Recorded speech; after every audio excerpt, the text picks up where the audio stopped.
कलिंगा घाटी रे भयंकर भूस्खलन धसिला पहाड़ भासीगला रास्ता। कंधमाल कलिंगा घाटी रे एबे उत्तराखंड भली प्रलय।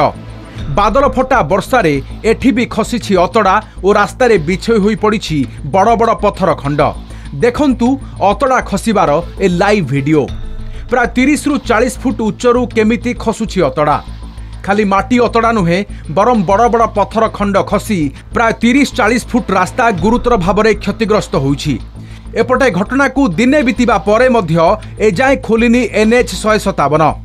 जदिओ NH कर्तृपक्ष युद्धकालीन भित्तिरे उद्धार कार्य करुछंती, मात्र रास्ता सफा करने 7 दिन लागिजिबो।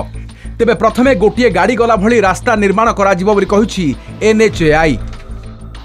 खाली अपराह्न 3टा बेले এই ঘটনাটি ঘটিছি এবং বর্তমান তো রাস্তা পুরা মাত্রায় খাই যাইছি। তাকু আমি টেম্পোরারি रास्ता छाड़िया व्यवस्था कर आमर कलभटा वाश आउट हो गला। कलभट वाश आउट है ऊपर जो बड़ बड़ पत्थर आसिक सब स्लाइड कर आमर कलभटर बोथ साइड एप्रोच भी पाखापाखि 25-30 मीटर लेखाएं से पूरा वाश आउट हो जाइए। आपण मैंने देखुवे ये सब जो डेप्थ अच्छी 10 रु 12 मीटर डेप्थ अच्छी मिनिमम।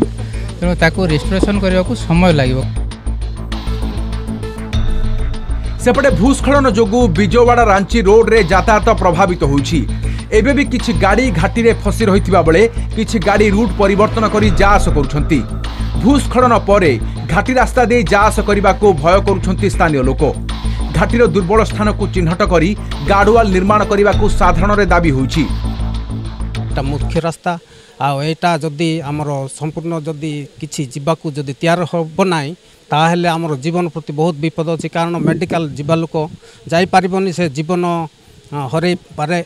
मो संगे संगे मोर माननीय मोर मुख्यमंत्री को जनइली एवं गंजाम जिलापाल एवं कंधमाल जिलापाल को जनइला परे आम अंचल एवं कंधमाल समस्त प्रशासनिक अधिकारी माने रही ताकू काली दायित्व हाथ को नहीं एवं यथाशीघ्र ताकू निर्माण करी लोक जमती अल्प दिन भीतर यातायात करेंगे दृढ़ पदक्षेप नि। कहीं कलिंगा घाटी रे दैव करुछि तांडव, कहीं घाटी रे बारंबार हेउछि भूस्खलन। कलिंगा घाटीर छाती चिरी लंबिछि NH 157। वैज्ञानिकों मतरे यह एक पार्वत्यांचल होइथिबा बेले एठाकार मृत्तिका अस्थिर। एणु प्रबल वर्षा हेले अस्थिर मृत्तिका और पत्थर खसिबार संभावना बढ़ी जाए। वर्षा द्वारा माटी ढिला होई पडुथुबारु बारंबार कलिंगा घाटी रे छोट मोट भूस्खलन घटी थाए। कलिंगा घाटी रे पूर्वरु एकाधिक थर होइछि भूस्खलन। सेप्टेम्बर 8 तारिख रे भूस्खलन होइथिबा स्थान रे पत्थर खसिथिला। आउ ता पूर्वरु गत जून 18 रे रास्ता मरामती बेले भूस्खलन घटी 2टी JCB क्षतिग्रस्त होइथिला। कंधमाल शिव विश्वाल, भंजनगर रत्नाकर साहू को रिपोर्ट, कलिंग टीवी।